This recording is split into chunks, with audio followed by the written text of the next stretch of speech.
So Rusty sent me a picture of the Mario brothers. And I said, the Mario brothers, does that mean Luigi's name is Luigi Mario?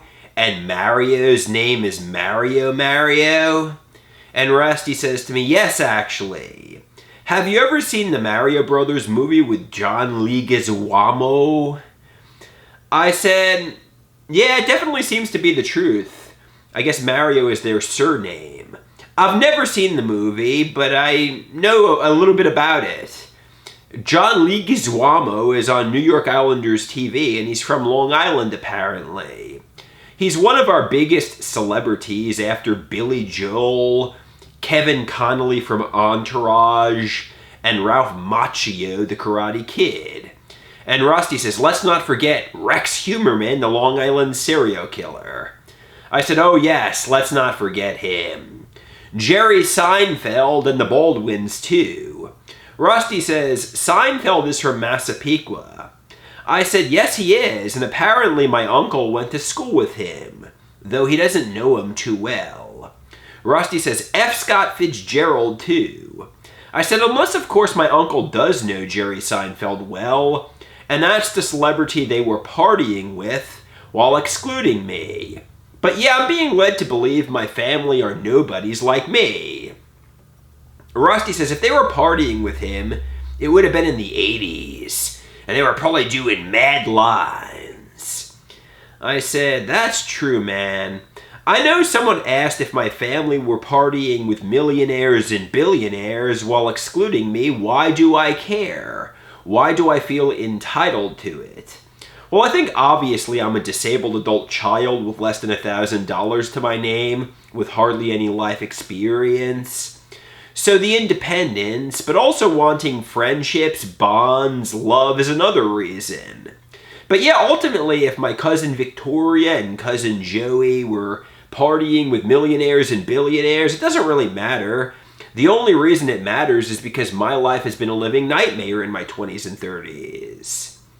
Rusty asks, will you do lines with Jerry Seinfeld? I said, no, abstain from drugs and alcohol. He said, you had 2 beers the other night, tall boys. I said, yes, this is true. It's a bad decision. I should probably abstain from it entirely. He says, I got drugs for you, the Abilify and Lamictal. And I said, yeah, prescription medications by a psychiatrist might be necessary. He said, not might be. I said, true, true. Rusty says, they are. Do you want to be put in the hospital? I said, no, of course not. The hospital is no place you want to be. You need to avoid it if possible. Rusty says, you're not trying to avoid it. I said, I should try harder to avoid it. He said, you probably won't. And we'll have months of no Andrew content while you're locked away. I said, I guess try to make sure that doesn't happen. I said to him, I'm going to lie down for a bit. I'll talk to you in a little bit. Yeah, so, Rusty and I had some pretty interesting conversations. Gordy, changing gears to Gordy now, he asked me, remember when I asked you if you'd ever go to a strip club? And I said to him vaguely, I've never been inside a strip club, and I'm going to be 39 years old in just a few days. Gordy says, I asked you this because I think it would be a good exposure therapy. Something that would help you get over your anxiety to sexy women, your agoraphobia, and your hypochondriasis all at the same time. I think it might make you feel like an adult and more independent, knowing you could go into a gross place full of naked women. But this scenario might be too much for you at the moment. Like your doctor said, your functional status is dictated by your current ability to function. Yeah, honestly, there's really one instance of me nearly going to a strip club. I went with these fair weather friends circa 2008. They wanted to go in, but I felt embarrassed, ashamed, and I made them drive me home, and the friend was all angry at me because I didn't want to go into the strip club. But yeah, they're mostly phony anyway.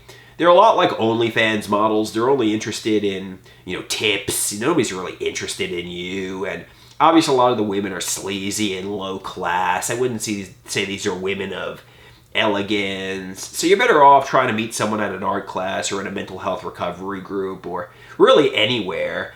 I mean, I get if you're frustrated, and I haven't had intimacy in about 5 years now. I haven't had romance in about 5 years now.